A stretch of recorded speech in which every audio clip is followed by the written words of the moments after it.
Ambe jumadona utkalo kile woro samba flani mugani kele ambalima o bisimila amalak chuka don kibaru keneka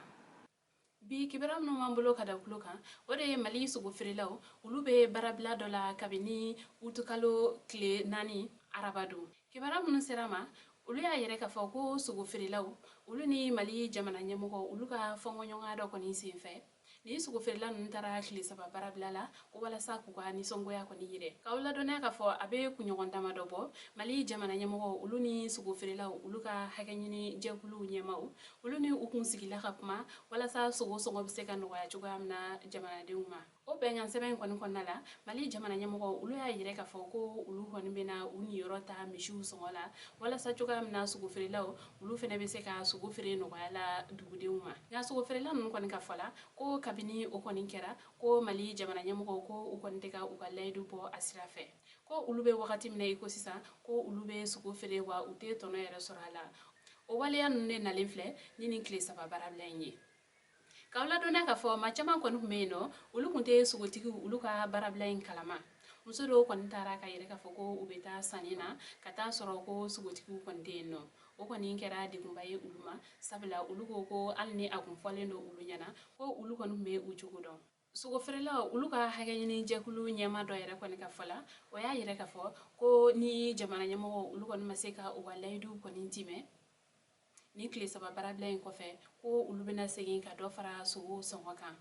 ko koloma o songo hake keme woroe ko wafene ko bu o songo hake keme wolumvla katabla keme shikina kibara were mambolo kada kulukan ode mali ni Algerie frontière la Algerie finitigu ulu kani ye utegeda mali jatige wale taba dokan ni ayirelendo ka foko ni chayin koni kundone ndo kosobe kibara mun serama ulu kani ayire ka fo kibara mun serama ulu ayire ka fo ni jatige wale taba ni ale togo ye ko Ben Mohamed ko ale ka wilka jo koni kunga chan kosobe mali finitigu ulu jugala ko kele chama kon me no mali koroya fanfe ko ale kun sembe o kelen chamana wa ayirele no ka fofene ko mali mamurutile ulu ka nyemaw ko anulu chama fene kun tege be nyogon bolo ko wa fene aga tan ga segi kun ga chan e mali ale ni Algerie cherala atora o tan ga segi nunu ndorela ni Algerie fintigu ulu ya mine yendu dola ni obe mali ni Algerie re kon ni nyogonche odu ni oye borji baji moktari jate minel kala do ka fala ko Ben Mohamed ko kabini wakati jan ale koni be barala jatige wale tabaw kon bulu ko kere la ko kabini samba fla ale ni tan wolumla ko ayire la ka fa ko aka baraketa koni njala e jatige wale tabaw yi nin cey koni ale be fintiku ka bulu kan kibara were mana bola amoda akulukan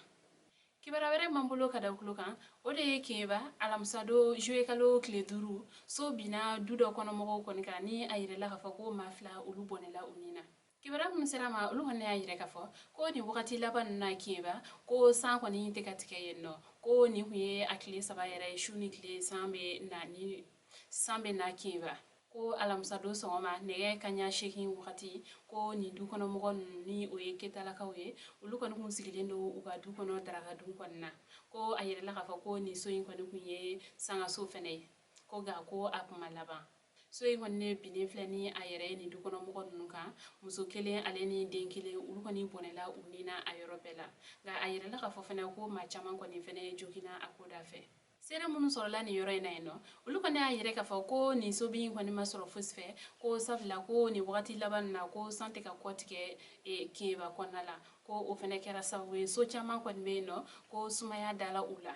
ko ode kama ulu fenfe be no ko ulu sini hakilisigi konte nyogona ko sabla ko abseka ketuma be ko doka so kon be bi aka kuna foni kunchela kibara were mambolo kada kulukan ode mali kuna foni dilambe no ni otoye Abdul Nyange mali kriblon tikla mo ulu yo wele bo jinninga ni ayere la ka fako aminela kibara mun serama ulu ayere ka fo Abdul Nyang mali kriblon tikla mo ulu kon ye seben kon bo ale kama ni ka amine ame wakati mina iko sisan kun jonjon kelen kwani teka soro Abdul Nyang alika ni minelina nga bololo bolo kwani sanfe ma chama kwani ya yere ka fo ko aka boli labando kwani sanfe ni o kera bololo bolo kwani kani o ouverture media